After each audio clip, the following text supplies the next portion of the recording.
ಶಪಥ ಮಾಡಿ ಹೇಳುತ್ತೇನೆ ಅಕ್ಕ, ನಾನು ಯಾವಾಗಲೂ ನಿಮ್ಮೊಂದಿಗೆ ಸ್ಪರ್ಧೆ ಮಾಡುತ್ತಿರುವೆ. ಹಾಗೆ ಸೋಲುತ್ತಾ ಹೋದೆ. ನನ್ನ ಕಾರಣದಿಂದಲೇ ಆರ್ಯನಿಗೆ ಶಾಪ ದೊರೆಯಿತು.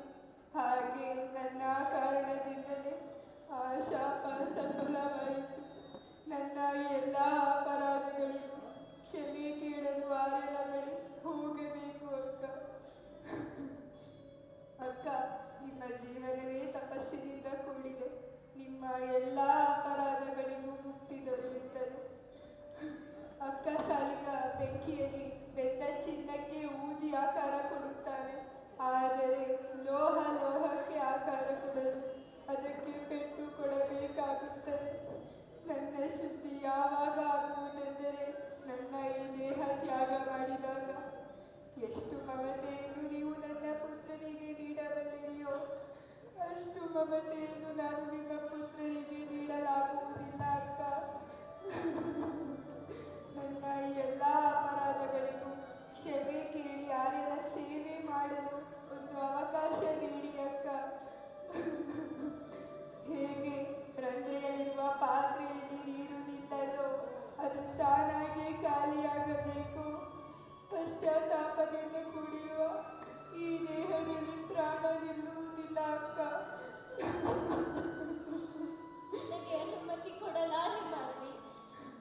ನಾನು ಮಹಾರಾಜರ ಪ್ರಥಮ ಪತ್ನಿ. ಕ್ಷಮಿಸಿ ಬಿಡು ಅಕ್ಕ.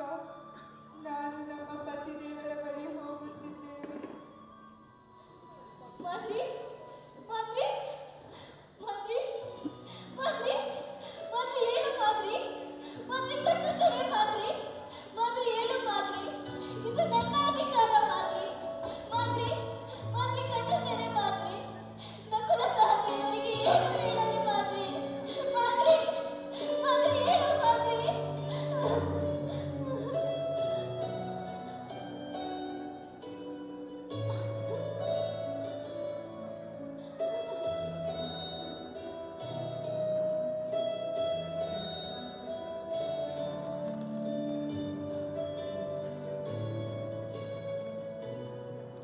ಪುತ್ರ ಯುಧಿಷ್ಠಿರ, ತಂದೆಯ ಮೃತ್ಯುವಿಗೆ ಕಣ್ಣೀರು ಸುರಿಸುವುದು ಹೇಳಿದನ ಅಲ್ಲ.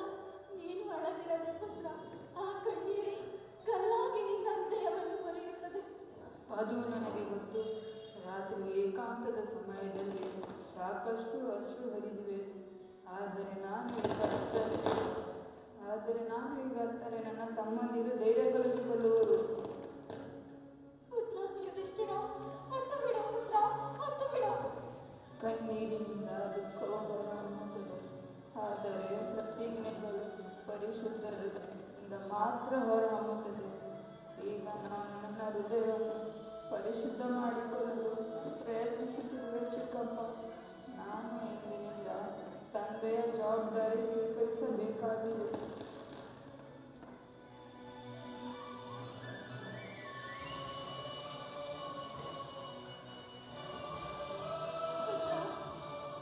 ಉತ್ತರ ಕೊಡು ಪುತ್ರ. ನೀನು ನಿಮ್ಮ ತಂದೆಯ ಮೃತ್ಯುವಿಗೆ ಏಕೆ ಅಳುತ್ತಿಲ್ಲ? ನಾನು ಅತ್ತರೆ ಜ್ಯೇಷ್ಠ ಭ್ರಾತನಿಗೆ ನನ್ನ ಮೇಲೆ ನಂಬಿಕೆ ಇಲ್ಲವೆಂದು ಅರಿಕೆಯಾಗುತ್ತದೆ. ಇಂದಿನಿಂದ ನಮ್ಮ 4 ಸಹೋದರರಿಗೆ ಜ್ಯೇಷ್ಠನೇ ತಂದೆಯ ಸ್ಥಾನದಲ್ಲಿ ಇರುತ್ತಾನೆ. ಮನಸ್ಸು ತೃಪ್ತಿಯಾಯಿತು. ನಿಮ್ಮ ಪರಸ್ಪರ ಪ್ರೇಮ, ಆಧಾರ, ವಿಶ್ವಾಸವನ್ನು ನೋಡಿ ಈ ಏಕತೆಯನ್ನು ಎಂದಿಗೂ ಮುರಿಯಬೇಡಿ. ಪಕ್ಷಿಯಿಂದ ಬೇರ್ಪಟ್ಟ ರೆಕ್ಕೆ ಭೂಮಿಯ ಮೇಲೆ ಬೀಳುತ್ತದೆ. ಅದಕ್ಕೆ ಎಂದಿಗೂ ಅವಕಾಶ ದೊರೆಯುವುದಿಲ್ಲ. ಯಾರು ಪರಿವಾರದಿಂದ ದೂರವಾಗುತ್ತಾರೋ ಅವರ ಜೀವನ ಮತ್ತೆಂದೂ ಏಳುವುದಿಲ್ಲ ಪುತ್ರ. ಪುತ್ರರೇ, ನಿಮ್ಮ ಈ ಧೈರ್ಯ ಅದ್ವಿತೀಯವಾಗಿದೆ. ಆದರೆ ಶೋಕದ ಸಮಯದಲ್ಲಿ ನಿಮ್ಮ ಕಣ್ಣೀರನ್ನು ಹರಿಯಲು ಬಿಡಿ. ಅತ್ತಿಗೆ, ನೀವು ಮಕ್ಕಳನ್ನು ಕರೆದುಕೊಂಡು ಹೋಗಿ. ನಾನು ರಾಜಮಾತೆಯನ್ನು ಕರೆತರುವೆ. ಯುಧಿಷ್ಠಿರ, ನಿಲ್ಲು. ರಾಜಮಾತೆ, ಹೊರಡುವ ಸಮಯ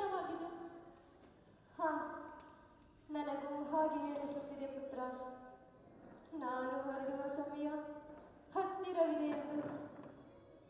ಅದರ ಅರ್ಥ ರಾಜಮಾತೆ? ವಿದುರ, ನನ್ನ ಜೀವನ ಹೂಗಳ ರಾಣಿಯಂತೆ ಇದೆ. ದುರಾಸೆಯ ವಿಷವೃಕ್ಷವನ್ನು ನೆಟ್ಟಿದೆ ನಾನು ಜೀವನದ ಆರಂಭದಿಂದಲೇ. ಆದರೆ ನಾನು ದುಷ್ಟ ವ್ಯಕ್ತಿಯಾಗಿರಲಿಲ್ಲ ವಿದುರ. ನನ್ನ ತಂದೆಯ ಸಂಸ್ಕಾರವು ಹಾಗೆಯೇ ಇರಲಿಲ್ಲ. ನನ್ನ ಪ್ರೀತಿಯು ಅರ್ಥಹೀನವಾಗಿರಲಿಲ್ಲ. ಕೇವಲ ಒಂದೇ ದೋಷ ಇತ್ತು ನನ್ನೊಳಗೆ. ನಾನು ನನ್ನ ಆಸೆಗಳನ್ನು ಮೀರಿ ಘನತೆಯನ್ನು ಮೆರೆಯಲಿಲ್ಲ. ನನ್ನ ಇದೇ ಆಸೆಗಳಿಂದಾಗಿ ಕುರುವಂಶ ಬಹಳ ಅನುಭವಿಸಬೇಕಾಯಿತು, ಪ್ರಜೆಗಳು ಅನುಭವಿಸಬೇಕಾಯಿತು. ಆದರೆ ಈಗ ನಾನು ನನ್ನ ಅಪರಾಧಗಳಿಗೆ ಪ್ರಾಯಶ್ಚಿತ್ತ ಮಾಡಿಕೊಳ್ಳಬೇಕು. ವಿದುರ, ನಾನು ನಿನ್ನೊಂದಿಗೆ ಹಸ್ತಿನಾಪುರಕ್ಕೆ ಮರಳುವುದಿಲ್ಲ. ಬೇಡ ರಾಜಮಾತೆ, ಇಷ್ಟು ಕಠೋರವಾದ ನಿರ್ಣಯ ತೆಗೆದುಕೊಳ್ಳಬೇಡಿ. ಈಗ ಹಸ್ತಿನಾಪುರಕ್ಕೆ ನಿಮ್ಮ ಅವಶ್ಯಕತೆ ಇದೆ. ಇಲ್ಲ ವಿದುರ, ನನ್ನ ಕಾರ್ಯ ಸಂಪೂರ್ಣವಾಯಿತು. ಜಲದಲ್ಲಿ ಮುಳುಗಿರುವ ಬೆರಳನ್ನು ತೆಗೆದ ಮರುಕ್ಷಣ ಆ ಖಾಲಿಯಾದ ಸ್ಥಾನ ಮತ್ತೆ ತುಂಬಿಕೊಳ್ಳುತ್ತದೆ. ಇನ್ನು ನನ್ನ ಅಸ್ತಿತ್ವಕ್ಕೆ ಇದೇ ಬೆಲೆ. ಇನ್ನು ನನಗೆ ನನ್ನ ಅನುಪಸ್ಥಿತಿಯಿಂದ ಹಸ್ತಿನಾಪುರದಲ್ಲಿ ಯಾವುದೇ ವ್ಯತ್ಯಾಸ ಆಗುವುದಿಲ್ಲ. ನೀನು ಹೊರಡು ವಿದುರ. ನಾನು ವೇದವ್ಯಾಸನ ಆಶ್ರಮದಲ್ಲಿ ನನ್ನ ಶೇಷ ಜೀವನವನ್ನು ಕಳೆಯುತ್ತೇನೆ. ನೀನು ಪಾಂಡುವಿನ ಮಕ್ಕಳೊಂದಿಗೆ ಹಸ್ತಿನಾಪುರಕ್ಕೆ ಹೋಗು. ರಾಜಮಾತೆ, ಇದು ನನ್ನ ಆದೇಶ.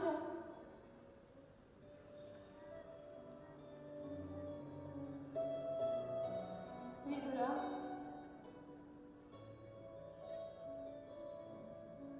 ರಾಜಮಾತೆ, ರಾಜಮಾತೆಯ ಒಂದು ಅಂತಿಮ ಆದೇಶವಿದೆ. ನಾನು ಇಲ್ಲಿಗೆ ಬಂದಿದ್ದು ಕುರು ರಾಷ್ಟ್ರದ ಸಾಮ್ರಾಟನನ್ನು ಕರೆದೊಯ್ಯಲು. ಆದರೆ ನೀನು ನಿನ್ನೊಂದಿಗೆ ಕುರು ರಾಷ್ಟ್ರದ ಸಾಮ್ರಾಟನನ್ನು ಕರೆದೊಯ್ಯುತ್ತಿರುವೆ. ಇಂದಿನಿಂದ ಇದು ನಿನ್ನ ಜವಾಬ್ದಾರಿಯಾಗಿದೆ. ಹಸ್ತಿನಾಪುರದ ಸಿಂಹಾಸನದ ಮೇಲೆ ಆದರ್ಶ ನಾಗರಿಕನಾದ ಯುಧಿಷ್ಠಿರನ ಪಟ್ಟಾಭಿಷೇಕ ಆಗಬೇಕು ಮತ್ತು ಎಲ್ಲ ಪ್ರಜೆಗಳ ಯುಧಿಷ್ಠಿರನ ಆಳ್ವಿಕೆಯಲ್ಲಿ ಎಲ್ಲ ಪ್ರಜೆಗಳು ಸಂತೋಷವಾಗಿರಬೇಕು. ಹಾಗೂ ಯುಧಿಷ್ಠಿರನ ಆಳ್ವಿಕೆಯಲ್ಲಿ ಎಲ್ಲ ಪ್ರಜೆಗಳ ಹೃದಯದಲ್ಲಿ ಯುಧಿಷ್ಠಿರ ಹೃದಯ ಸಂಗಮವಾಗಬೇಕು. ಹೊರಡು ವಿದುರ.